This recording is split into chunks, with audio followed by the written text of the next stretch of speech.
আমরা যারা স্বাধীনতার বিপক্ষে ছিল বলে যাদেরকে আমরা বিভক্ত করতে চাই, তাদের মধ্যেও বাংলাদেশের স্বাধীনতার পরে সেই স্বাধীনতাকে অস্বীকার করার মতো কোন প্রকাশ্য মানসিকতা আমরা দেখিনি।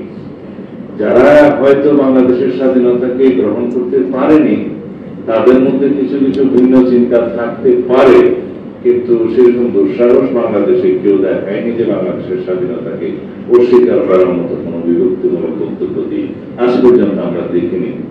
যদিও আমরা মনে করি বাংলাদেশের স্বাধীনতার পক্ষে বিপক্ষে এই বক্তব্য দিয়ে আমরা ঐক্যবদ্ধ জাতিকে বিভক্ত করা, এটা আমাদের কাম্য হতে পারে না। আমরা ৭১-এর পরে ২৪-এ আবার রক্তদান করেছি।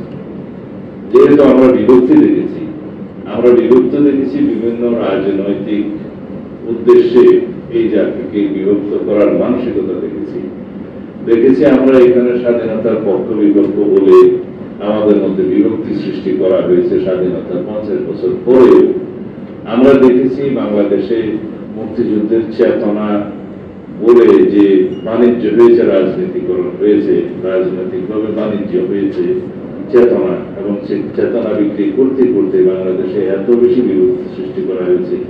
সেই জায়গা থেকে আমাদেরকে বেরিয়ে আসতে হবে, কারণ বাংলাদেশের সমস্ত মানুষ মুক্তিযুদ্ধকে ধারণ করেছে। মুক্তিযুদ্ধে সবাই সশস্ত্র সংগ্রামে না থাকলেও মানসিকভাবে সেই মুক্তিযুদ্ধের পক্ষে ছিল, এবং বাংলাদেশের সমস্ত মানুষ স্বাধীনতার পক্ষে ছিল।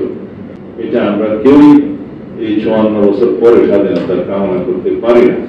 যেহেতু আমাদের উদ্দেশ্য হচ্ছে এবং আমাদের প্রত্যাশা ২০২৪-এর ছাত্র গণঅভ্যুত্থানের আকাঙ্ক্ষা, শহীদের রক্তের আকাঙ্ক্ষা হচ্ছে আমরা একটা ঐক্যবদ্ধ জাতি হিসেবে এগিয়ে যাব, এবং এই জাতি একমাত্র আমাদের উদ্দেশ্য হতে পারে একটি বৈষম্যহীন, সাম্যভিত্তিক, মানবিক মর্যাদা ভিত্তিক, সামাজিক সুবিচার ভিত্তিক রাষ্ট্র বিনির্মাণের জন্য, সমাজ বিনির্মাণের জন্য, সরকার ব্যবস্থা বিনির্মাণের জন্য, যার মধ্য দিয়ে আমাদের অর্থনৈতিক মুক্তি ঘটবে। এবং সেই লক্ষ্যে আমরা রাষ্ট্র কাঠামো সংস্কারের জন্য অবিরাম চেষ্টা করছি, এবং আমাদের বিএনপির পক্ষ থেকে আরো বছর ২ আগে আমরা ৩১ দফা প্রণয়ন করেছি, জাতির সামনে আমরা এটা উপস্থাপন করছি। তার প্রধান বক্তব্য হলো এই রাষ্ট্রের রাষ্ট্র কাঠামো মেরামত করতে হবে, সংবিধানের গণতান্ত্রিক সংস্কার করতে হবে, এবং সমস্ত প্রতিষ্ঠানের মধ্যে গণতান্ত্রিক সংস্কার আনতে হবে, যাতে করে আমাদের স্বাধীনতার মূল আকাঙ্ক্ষা আমরা পূরণ করতে পারি।